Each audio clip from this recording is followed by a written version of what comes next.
آیا تا حالا شده که بخوای داخل زبان PHP به صورت همزمان از چند تا کلاس ارث‌بری کنی؟ خیلی ازتون ممنون میشم اگر با کامنت و لایک از ما حمایت کنید. خب بریم برای آموزش.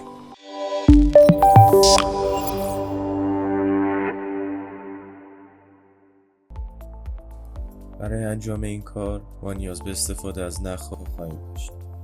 یک تریت مای نیم و یه دونه مای فامیلی میسازیم و یه دونه فانکشن هم برای برگردوندن فامیلی و یه دونه برای مای نیم ایجاد میکنیم.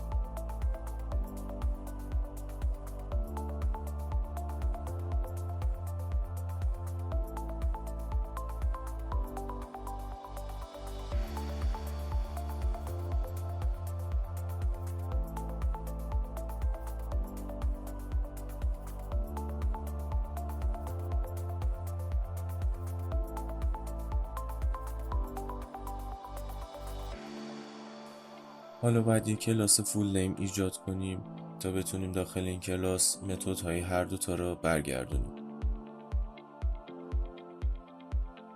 توی خط اول از کلمه کلیدی یوز استفاده و سپس اسم تریت ها رو می نویسیم.